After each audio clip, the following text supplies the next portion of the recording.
入宫10年，我混成个资深宫女，最大的本事就是躺平。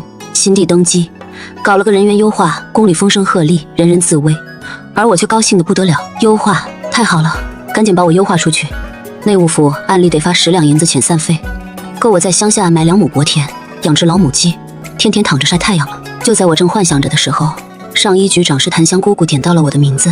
有序，你留下。我心里咯噔一下，默默蹭蹭留下，挤出个谄媚的笑。姑姑，您吩咐。檀香姑姑上下打量我。有序啊，你进宫10年了吧？是，姑姑记性好。10年还是个3等宫女，针线活马马虎虎，手脚不算麻利，人也懒散。我点头如捣蒜。姑姑批评的对，我深刻反省，我这就收拾包袱过案。反省个屁！收拾包袱去哪儿？檀香姑姑瞪我一眼。你想得美！上头下了话，10年以上老资历的，轻易不动。我傻眼了啊！檀香没好气啊？什么？新帝登基，讲个稳字。10年老人都撵走了，谁还懂宫里规矩？谁带新人？你这种滚刀肉，干活不出彩，可也从不惹大祸，最是稳妥。留下，给我镇着场子，带新人，听见没？晴天霹雳，晴天霹雳啊！我的遣散费，我的薄田，我的老母鸡，我的晒太阳，全泡汤了。我感觉人生失去了方向。檀香姑姑拍拍我的肩，好好干，熬过这阵风头，说不定还能给你升个2等。这话让我脸色更难看了。升职谁稀罕啊？多干活还不多拿钱，傻子才生。行，不让走是吧？那我可彻底摆烂了。于是我的摆烂日常正式开始。第一招，精准卡点，绝不多干。卯时点卯，我必踩着最后一缕更生，踏进上一局大门。酉时下池，我提前半炷香就收拾好我的小针线筐，眼神放空，盯着日头，只等檀香姑姑一声散，立刻化身离弦的箭，多待1秒算我输。第二招，安全摸鱼，技艺纯熟，分到我手里的活计，比如缝个起衣边角，钉个扣子，熨烫个不怎么紧要的帕子，那速度必须拿捏得死死的。快了，显得我积极，下次给我加量。慢了，被檀香姑姑揪住小辫子骂，就保持一个刚好让你挑不出大错，但也绝对不出彩的龟速。同时耳朵竖起来，听隔壁绣房的八卦，谁跟哪个侍卫多说了2句话了，哪个主子脾气更古怪了。御膳房今天又偷工减料了。信息就是力量，是摸鱼的快乐源泉。第3招，宫胃养生，滋润身心。我的专属角落靠窗，通风好，有阳光。必备神器是一个豁了口的粗陶杯，泡着廉价的陈年茉莉花碎茶梗，一包藏在针线筐最底层油纸包里的炒南瓜子，一本卷了边的画本子，封面写着《烈女传》，里头夹着风流俏书生叶惠美娇娘。别问，问就是学习女德。累了，嘬口没味的茶；乏了，嗑2颗南瓜子，瓜子壳精准吐在窗台，风一吹了无痕。实在无聊，偷偷摸出画本子看2行，再警惕地看看门口。第4招，精神胜利，自得其乐。看着别人为了争个2等宫女名额，绞尽脑汁巴结檀香姑姑在主子面前露脸，累得跟狗一样。我内心毫无波澜，甚至有点想嗑瓜子。升职，哼，爬得越高，摔得越惨。看看那些主子们，今天得宠，明天失宠，勾心斗角，活得比我们累100倍，哪有我这样自在？月钱不多，但够我买点零嘴画本子，活计不重，能养活自己，无欲无求，方能立于不败之地。这就是我的宫女生存哲学。我以为我的摆烂生涯会这么平静无波地持续下去，可以熬到25岁被放出宫，拿着攒下的微薄积蓄，实现我的田园养老梦。直到那天下午，檀香姑姑被内务府叫去问话，临走前她指着我：柳絮，你把东暖阁里陛下前儿个换下的那件长服龙袍，给我仔仔细细检查一遍，看看有没有哪儿勾了丝脱了线，弄好了就放在那儿，晚点我亲自去收，听见没？听见了，姑姑。我答得有气无力。龙袍真麻烦，那玩意儿金贵的要命，捧在手里都怕掉根线头。檀香姑姑一走，屋里气氛顿时松快不少。我认命的去取了那件明黄色的长服龙袍。嚯，这料子，这绣工，这金线，得值多少亩田啊！我把它平铺在干净的案板上，凑近了，一寸一寸的检查，眼都快瞅瞎了，脖子酸，腰也酸，精神胜利法启动。我一边检查，嘴巴又开始不受控制的碎碎念：这袖口的金线盘龙绣的是真好，得费多少功夫？绣娘眼睛都得熬瞎了吧？就为了穿身上显摆一下，有这钱绣宫外头的路多好。我小心地翻看内衬，检查到衣襟内侧一个非常隐蔽的小系带有点松。我拿出针线，慢悠悠地穿针引线，开始加固，嘴巴依旧没闲着。哎，当皇帝也挺累的吧？天天批奏折，见大臣，还得应付后宫佳丽3000，想想都头大。还是我这样好，一人吃饱，全家不饿。不过话说回来，当皇帝也烦，吃个饭一道菜不能超过3口，怕人下毒。那御膳房天天琢磨那么多菜式图啥？皇帝连个饱饭都吃不上，可怜见的。我封好系带，打了个结实又不起眼的结，满意的点点头。检查完毕，确认一个线头，一点瑕疵都没有了，完美。我小心翼翼地把龙袍叠好，按照规矩放在冬暖阁角落一个铺着黄绸的托盘里，拍拍手，大功告成。完全没注意到冬暖阁里那家巨大的用来挡风的多宝阁后面，似乎极其轻微的传来一声像是被呛到又强行憋回去的闷咳。接下来的几天风平浪静，新帝登基后的人员优化风潮好像也渐渐平息了，没听说谁真被撵走。我的摆烂日常继续稳如老狗，直到那天中午，宫里出了件不大不小的事。太后娘娘养了多年的心肝宝贝，一只通体雪白鸳鸯眼的波斯猫，名叫雪团不见了。太后急得不行，一纸传到六宫，谁找到了有重赏。整个后宫都动起来了，花丛里、假山下、房梁上，到处是探头探脑的宫女太监。上一局也接到了协查通知，檀香姑姑眉头紧锁，都留点神，干活的时候眼睛也放亮些。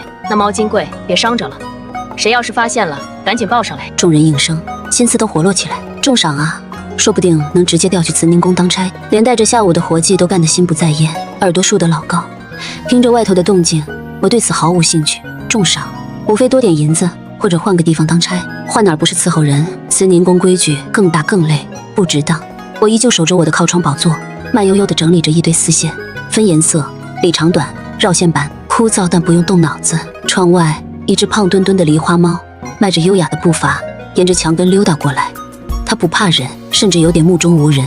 我认得它，御膳房后厨的常客，人称胖菊，靠卖萌和抓耗子混得膘肥体壮。此刻他嘴里叼着个东西，油光锃亮。我眯眼一看，好家伙，一条比他身子短不了多少的炸得金黄酥脆的大鱼尾巴，一看就是御膳房刚出锅的贡品炸鱼。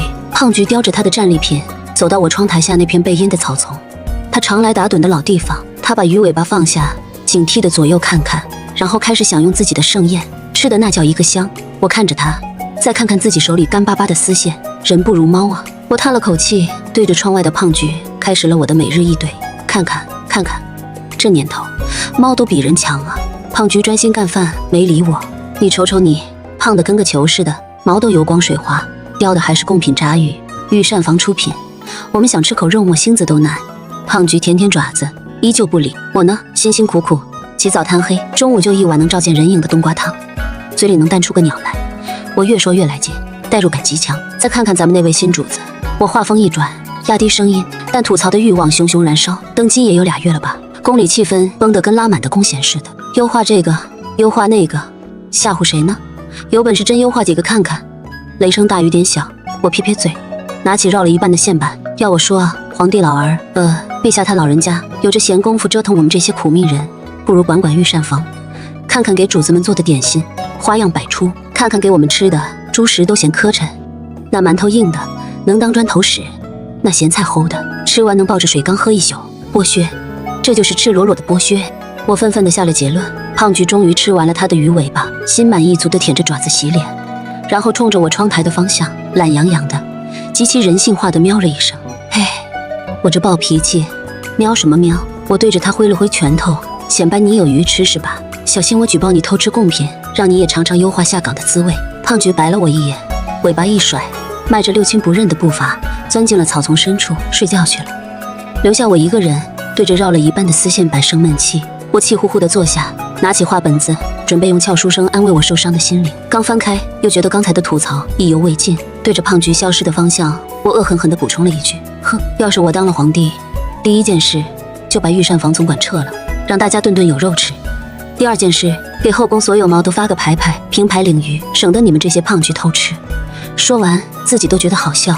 当皇帝，下辈子吧。我摇摇头，重新沉浸在俏书生的世界里，完全没听见。在我身后，那排靠墙摆放、堆满布匹的高高货架顶上，似乎又传来一声极其短促，像是被口水呛到，又被强行压下去的闷笑。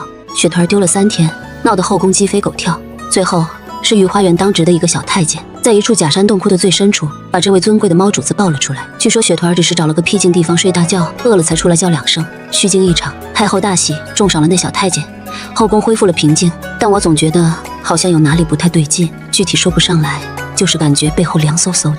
檀香姑姑看我的眼神，偶尔会带着一种难以言喻的复杂。路过冬暖阁，或者靠近那排高高的布匹货架时，我总觉得暗处有视线落在我身上，猛一回头又什么都没有。错觉，一定是最近画本子看多了，疑神疑鬼。我甩甩头，继续我的摆烂大业。这天轮到我去内务府领上1局这个月的份礼，布匹、丝线、针头线脑、皂角仪子什么的，领东西是个力气活，但好处是能出来放放风，不用在上衣局听檀香姑姑念经。我拉着个小板车，慢悠悠地往内务府库房走。路过太液池边上的九曲回廊，远远看见回廊那头一群人簇拥着一个明黄色的身影。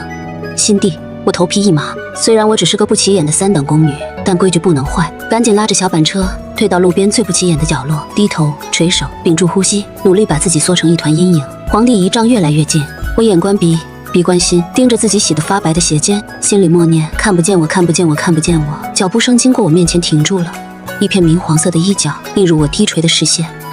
我心跳瞬间漏了一拍，完了完了完了！我最近没犯事吧？龙袍检查得很仔细啊，墨鱼也没被当场抓住啊。一个年轻、平静、听不出什么情绪的声音在头顶响起：你是哪个宫的？我赶紧跪下，头埋得更低。回陛下，奴婢是上衣局的。鱼叫什么名字？奴婢叫柳絮。空气安静了几秒，我感觉头顶的视线似乎在我身上停留了那么一会儿。柳絮。他念了一遍我的名字，语气有点玩味。起来吧。谢陛下。我赶紧爬起来，依旧低着头。拉着车，这是要去哪？回陛下，去内务府领份例。哦，去吧。是，陛下。我如蒙大赦，赶紧拉着小板车溜得飞快，直到走出老远，我才敢回头看一眼。皇帝一行已经走远了。奇怪，皇帝陛下问个3等宫女的名字干嘛？难道上衣局真有人要倒霉了？我打了个寒战，决定回去就夹紧尾巴做人。领完份例，拉着沉甸甸的小车回上衣局。半路上经过御膳房后墙根，一阵浓郁的勾魂夺魄的香味飘了出来，是刚出炉的枣泥山药膏，还有桂花糖、真心粒粉糕。我肚子里的馋虫疯狂叫嚣，脚步不由自主地慢了下来，眼神不受控制地往御膳房那扇飘出香味的小侧门瞟。就在这时，门开了，一个胖乎乎系着油腻围裙的御厨学徒探出头，手里端着个大簸箕，里面是些点心碎渣和不成形的边角料。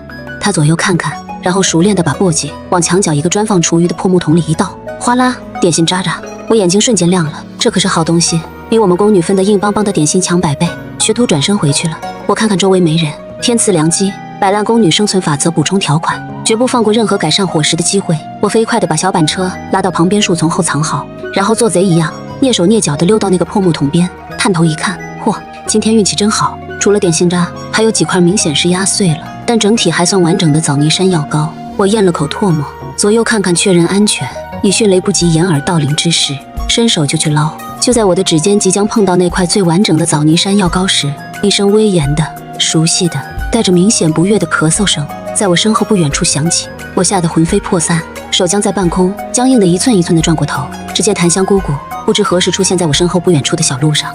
她脸色铁青，眼睛瞪得溜圆，死死地盯着我，伸向厨余桶的爪子，那眼神简直能把我当场烧穿。完了，BBQ了，抓现行了，偷捞厨余，还是当着长氏姑姑的面，这罪名可大可小，往大了说，就是偷盗御膳房，毁乱宫闱，够打一顿板子撵出去的。我的田园梦这次真要彻底泡汤了，搞不好还要倒贴医药费。檀香姑姑一步一步走过来，每一步都像踩在我的心尖上。她走到我面前，看看我惨白的脸，又看看厨余桶里那点可怜的高渣。柳絮。她几乎是咬着牙叫我的名字，我膝盖一软，扑通就跪下了，带着哭腔：姑姑，我错了，我再也不敢了，我就是太饿了，中午的窝头太硬，我没吃饱。我哭得情真意切。檀香姑姑看着我，胸口剧烈起伏，显然气得不轻。她深吸一口气，似乎在努力平复情绪，最终她长长的、无奈地叹了口气。起来吧。我哆哆嗦嗦地爬起来，眼泪鼻涕糊了一脸。檀香姑姑皱着眉，嫌弃地看着我脏兮兮的手，还嫌不够丢人现眼？去，把手洗干净，脏死了。洗完了，去库房最里头靠右边那个樟木箱子，底层有包东西，自己拿了赶紧滚，别让人看见。我愣住了，眼泪都忘了流了。檀香姑姑看我傻站着，更气了，还不快去，等着我请八抬大轿抬你去啊！是，奴婢这就去。谢姑姑，谢姑姑开恩。我如梦初醒，连滚爬爬地跑去最近的水缸边洗手，然后一路小跑冲回上衣局后院库房。我凭着记忆摸到最里面靠墙那排樟木箱子，掀开箱盖，一股淡淡的樟脑混合着糕点的甜香。我伸手进去，在箱底摸索，摸到一个用厚厚油纸包得严严实实的东西，拿出来打开油纸一角，我的眼睛瞬间瞪圆了，是整整一包形状完好、香气扑鼻，还带着温热气的枣泥山药膏和桂花糖真心粒粉糕。我捧着这包珍贵的还温热着的点心，鼻子突然有点发酸。原来严厉刻板的檀香姑姑也有这样的一面，她早就知道我偶尔会去捡漏，她没戳穿我，甚至还偷偷给我留了好的。我抱着点心靠在樟木箱子上，心里五味杂陈。我小心翼翼地包好点心藏进怀里，走出库房，阳光正好，我美滋滋地摸着怀里的点心，盘算着待会儿躲去哪里慢慢享用。刚走到上一局后门，就迎面撞上了一个人，是春芽。她跑得气喘吁吁，小脸通红，一把抓住我。旭姐姐，快跟我走，出大事了！我心里咯噔一下，下意识捂住怀里的点心。怎么了？难道檀香姑姑找我反悔了？春芽急得跺脚。不是姑姑，是陛下，陛下的口谕，传你立刻去养心殿东暖阁。轰隆，我脑子里像炸了个响雷，怀里的点心瞬间不香了。皇帝，养心殿东暖阁，那不是我上次检查龙袍的地方吗？难道龙袍真出问题了？还是我摸鱼被发现了？嗑瓜子看话本被举报了？还是最恐怖的，我那些大逆不道的吐槽被谁听见告密了？偷吃贡品未遂，顶多打板子，妄议皇帝那可是掉脑袋的罪啊！我的脸刷一下变得惨白，腿肚子也开始转筋。旭姐姐，你别愣着啊，快走啊！传旨的公公还在前头等着呢。春芽急得直推我，完了，这次是真的完了！我像个提线木偶一样，被春芽半推半搡的带到了上一举前院。果然，一个面白无须、穿着体面的中年太监背着手等在那里，檀香姑姑也在一旁，脸色比我还难看。柳絮姑娘，奴婢在，跟咱家走吧，陛下等着呢。太监一甩拂尘，转身就走。我机械地迈着腿跟上，檀香姑姑在我身后，用只有我俩能听到的声音：“管好你的嘴，不该说的一个字也别说，不然神仙也救不了你。”我欲哭无泪，姑姑，这次恐怕真管不住我的嘴了。一路跟着太监穿过重重宫门，来到养心殿东暖阁外。候着。他丢下2个字，自己先进去了。我站在门口，看着那扇紧闭的、雕刻着繁复龙纹的朱漆大门，感觉像站在地狱门口。时间1分1秒过去，煎熬无比，脑子里乱成一锅粥。吱呀，门开了。刚才那个太监探出头，面无表情。进来吧，陛下传你。我深吸一口气，是福不是祸，是祸躲不过，拼了！踏进东暖阁，一股清雅的龙涎香气扑面而来。书案后坐着一个人，明黄色的长服，身姿挺拔，正低着头看着摊开在桌上的一本奏折。这就是新帝出引。我赶紧扑通跪下，额头抵着冰凉的地毯，声音抖得不成样子。奴婢柳絮叩见陛下，陛下万岁万岁万万岁！起来吧。谢陛下。我哆哆嗦嗦地爬起来，依旧垂着头。走进些。皇帝平静地说道。我挪着小碎步往前蹭了2步，再近点。我又蹭了2步，距离书案大概还有7、8步远。抬头。我艰难地一点点地抬起仿佛有1000斤重的脖子，视线终于撞上了书案后那双眼睛，深邃沉静，像寒潭一样。此刻那潭水深处似乎漾着一丝极淡的难以捉摸的腥味。柳絮。他开口叫我的名字，奴婢在。他像是在确认。上一局3等宫女入宫10年了。是10年了。他指尖轻轻敲了敲光滑的桌面，也算宫里的老人了。我屏住呼吸，不知道他想说什么。宫里规矩，妄议主子该当何罪？轰！我脑子里那根紧绷的弦彻底断了。他知道了，他真的知道了。扑通一声，我再次重重跪下，浑身抖得像秋风里的落叶，眼泪瞬间飙了出来。陛下饶命！陛下饶命啊！我哭喊出声，恐惧淹没了理智。奴婢该死，奴婢再也不敢了。求陛下开恩，饶奴婢一条狗命吧。奴婢家里还有80岁的老母啊，不，表舅等着奴婢养老送终啊！我语无伦次，磕头如捣蒜，额头痛得要死也不敢停。奴婢就是干活累了，胡言乱语当不得真。陛下您英明神武，勤政爱民，是千古名句。奴婢对陛下的敬仰如同滔滔江水连绵不绝。奴婢……行了，吵得真头疼。皇帝的声音打断了我毫无章法的马屁，带着一丝不易察觉的无奈。我立刻闭嘴，只敢小声抽噎。起来说话。此刻我腿软得站不起来，几乎是手脚并用地爬起来的，眼泪鼻涕糊了一脸。皇帝看着我哭花的脸，眉头微不可察地皱了一下。他从书案后站起身，明黄色的身影绕过书案，一步一步朝我走过来。完了，这是要亲自动手了结我吗？我吓得闭上眼睛，脚步声停在我面前，一股清冽的好闻的龙涎香气息笼罩下来。预想中的雷霆之怒并没有降临，反而一只修长的手捏着一方素白干净的手帕递到了我眼皮子底下。我愣住了，忘了哭，呆呆地睁开眼。擦擦。他声音没什么起伏，把手帕又往前递了递。我像被施了定身法，完全搞不清状况。皇帝给我递手帕，让我擦眼泪鼻涕。这唱的是哪一出？拿着柳絮。他语气微沉。我一个机灵，赶紧双手接过那方一看就价值不菲的手帕，胡乱地在脸上抹了2把。我不敢用力，怕弄脏了。谢陛下。楚月看着我那小心翼翼，生怕弄坏帕子的样子，似乎几不可察地叹了口气。他转身走回书案后坐下。你可知朕为何传你来？来了，正题来了。我手心全是汗，攥紧了那块带着温度和香气的手帕。奴婢不知。我选择装傻。不知，那朕提醒你。他身体微微后靠倚在宽大的椅背上，姿态放松了几分。前几日上一局东暖阁，我心里咯噔一下。你说朕吃个饭一道菜不能超过3口，连个饱饭都吃不上，可怜见的。这话让我眼前一黑，差点当场晕了过去。他听见了，他真的听见了。还有御膳房后墙根下，你说人不如猫，底层宫女不如御膳房的猫，朕有闲工夫折腾你们，不如管管御膳房。我腿又软了。他顿了顿，看着我惨无人色的脸，唇角似乎勾起了一个极其微小的弧度。他像是忽然想起什么。哦，对了，你还说要是你当了皇帝，第一件事撤了御膳房总管，让大家顿顿有肉吃；第二件事给后宫所有猫发牌牌，平排领域。轰隆隆，我感觉天灵盖都要被劈开了。他不是听见了，他是听全了，一字不落。我完了，我死定了。这回是五马分尸，还是千刀万剐？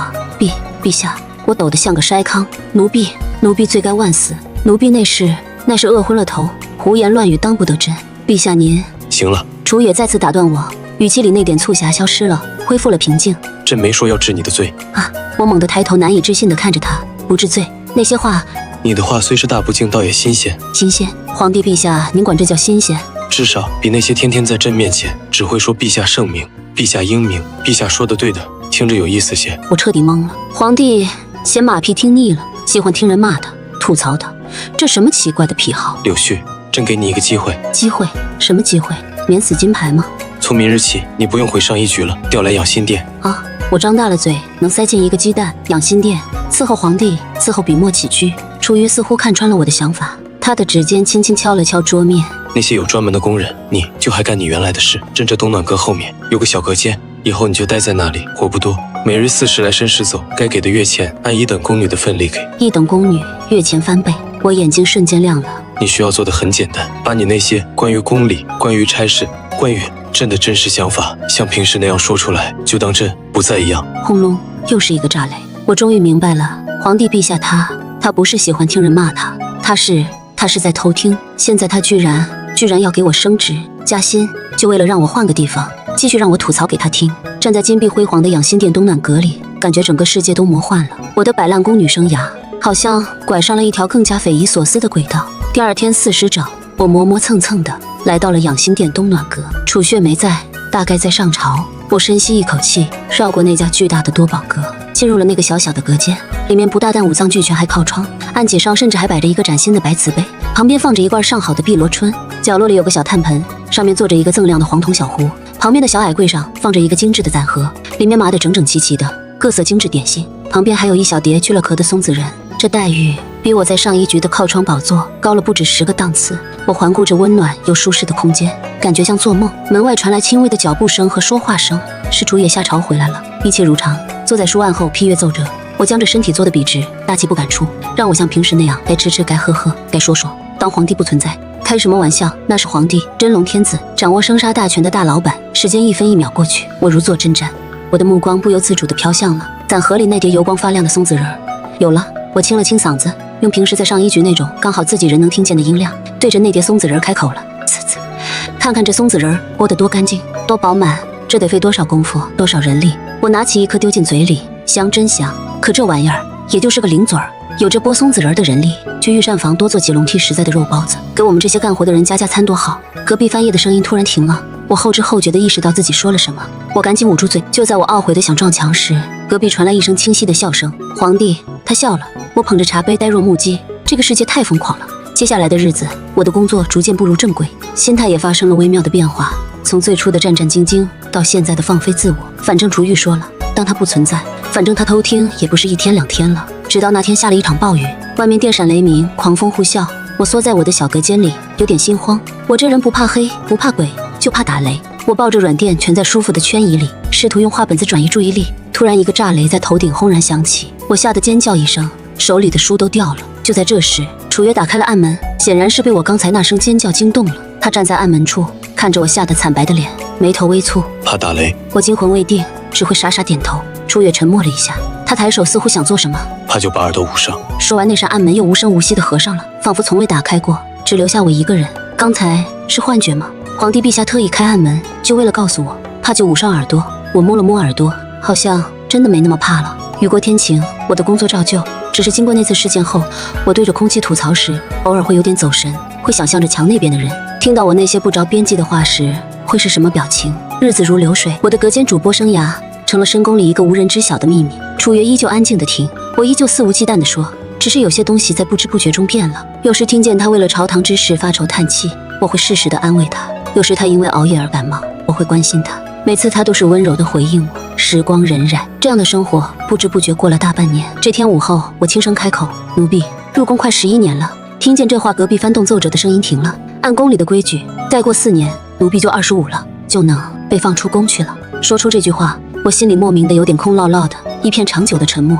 终于，他的声音传来，依旧平静无波，应了一声，然后是朱笔重新落下的声音。我的心也随着那写字声一点点沉静下去，这让我不由得自嘲的苦笑一声。也好，就这样吧。我和楚月之间似乎形成了一种奇特的默契。他听我说，偶尔也会隔着墙说1、2句。直到那天，我像往常一样4时整来到养心殿，推开冬暖阁的门，却发现气氛不对。檀香姑姑竟然也在，她垂手站在一旁，脸色煞白，额头上全是冷汗。书案后楚月端坐着，脸色是我从未见过的冰冷。地上跪着一个瑟瑟发抖的小太监，我心头一跳，下意识的想退出去。柳絮，进来。我硬着头皮走进去，跪在檀香姑姑旁边。看看这个。楚月抬手，一份奏折被扔到我面前的地毯上。我疑惑地捡起来，打开一看，是一份弹劾奏折。弹劾的对象赫然是上一局长室女官檀香，罪名是私挪库房贡品布料，证据确凿。我脑子嗡的一声，猛地看向旁边的檀香姑姑，她脸色惨白如纸，只是重重磕了个头。奴婢无话可说。无话可说？什么意思？认罪了？不可能。檀香姑姑为人最是方正，她怎么可能做这种事？陛下，这不可能。檀香姑姑不是那样的人，一定是有人诬陷。楚月冰冷的视线落在我身上。诬陷？库房记录少了3匹云锦，而这云锦就在檀香纸坊的箱底搜出，人证物证俱在，如何解释？檀香姑姑身体晃了晃，依旧没说话。陛下，库房记录可以伪造，东西可以被人偷偷放进去栽赃。至于人证，我看向地上那个躲入筛糠的小太监，心里电光火石般闪过一个念头：这个小太监平时看着老实，但有一次我提前下旨，撞见他偷偷摸摸抱着一个包袱，鬼鬼祟祟地从上衣局库房后门溜走。当时我没在意，以为是正常取东西。现在想来，我指着那小太监大声道：奴婢可以作证，上月初7申时3刻左右，奴婢亲眼看见此人从上衣局库房后门抱着一个包袱匆忙离开，形迹可疑。小太监猛地抬头，惊恐地看着我：你血口喷人！是不是血口喷人？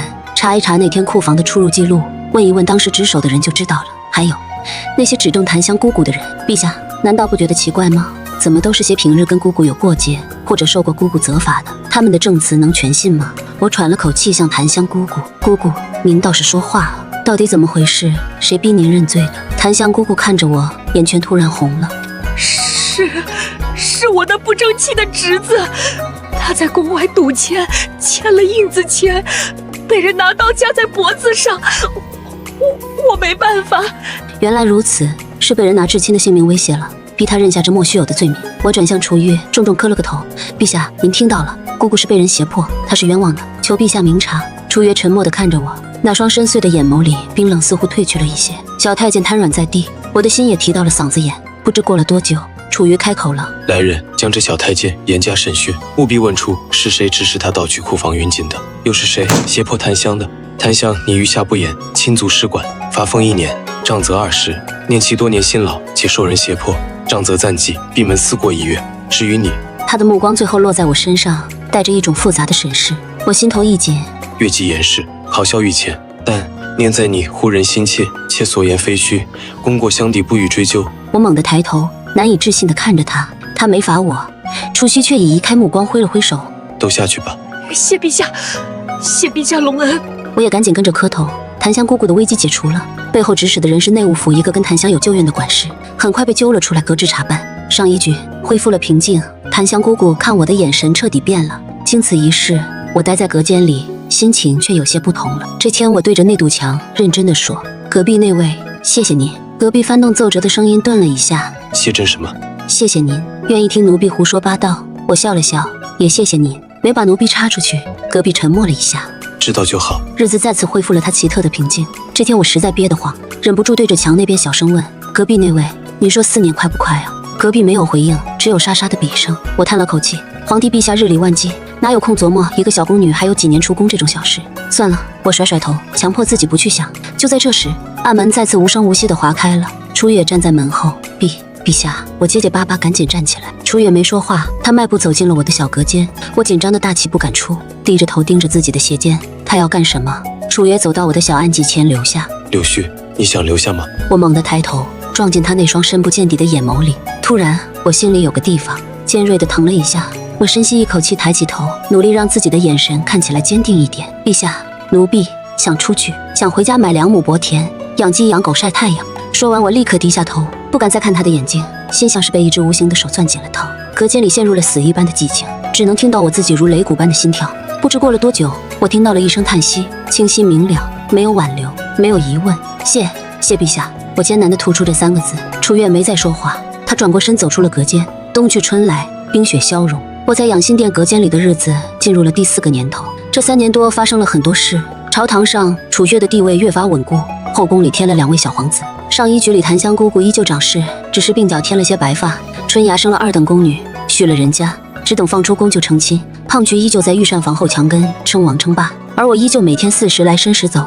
我们谁也没有再提起那个关于留下的话题，仿佛那只是漫长时光里2颗石子偶然相撞激起的微不足道的水花，等待那个早已注定的离别。终于在我25岁生辰的前1个月，内务府送来了恩放的文书和我的遣散费。捧着那锭沉甸甸的银子和那张薄薄的宣告我恢复自由身的文书，我站在上衣局后院，看着熟悉的宫墙，熟悉的天空，心里空落落的。离宫的日子定在3天后，最后3天，我依旧每天去养心殿点卯。我捧着茶杯，看着那堵熟悉的墙，千言万语堵在喉咙口，却一个字也说不出来。隔壁那位，明天奴婢就不来了。隔壁一片长久的沉默。终于我听到椅子被推开的声音，暗门再一次无声无息地划开。楚月站在门口，他手里拿着一个东西，一个用明黄锦缎包裹着的四四方方的盒子，伸出手将那个明黄色的锦缎盒子递到我面前。拿着。他的语气不容置疑。我下意识地双手接过，盒子很轻。这是什么？我小声问。楚游的目光落在我脸上，停留了片刻。给你的，出宫以后再看。谢陛下。我紧紧抱着盒子。楚月没再说话，他只是静静地看着我。隔间里很安静，只有我们2个人呼吸可闻，时间仿佛再次凝固。我鼓起勇气，抬起头，迎上他的目光。陛下，奴婢走了，您保重。楚爷的喉结滚动了一下，他的眼神深邃的像是要把我吸进去。最终他点了点头，然后他转过身走出了隔间。出宫那日天气晴好，我换上了一身半新的衣裳，背着一个小小的包袱。宫门口人头攒动，都是和我一样熬到年头得以归家的宫女太监。檀香姑姑和春芽也来送我。檀香姑姑拉着我的手，红了眼眶。许丫头出去了，好好的。春芽更是哭成了泪人。希姐姐，我会想你的。我用力抱了抱他们。姑姑，春芽保重。我转身随着人流迈出了那道沉重的困了我10年的宫门。我没有立刻离开，而是走到宫墙外不远处，颤抖着手解开了包袱，拿出了那个明黄色的锦盒。我深吸一口气，缓缓打开，里面没有金银珠宝，只有2样东西。第一样是一方折叠的整整齐齐的素白手帕，是我当年在养心殿哭得鼻涕眼泪糊一脸时，楚月递给我的那块，没想到他竟留着给了我。第2样是一张盖着鲜红玉玺大印的地契，我颤抖着展开，地契上写的地名旁边还有一行小字：永业田免赋税。我呆呆地看着那张地契，泪水再次模糊了视线。原来他早就知道了我的田园梦，知道我想要什么，所以他给了我更好的。我紧紧攥着那张地契和那块手帕，哭得不能自已。再见了深宫，再见了隔壁那位。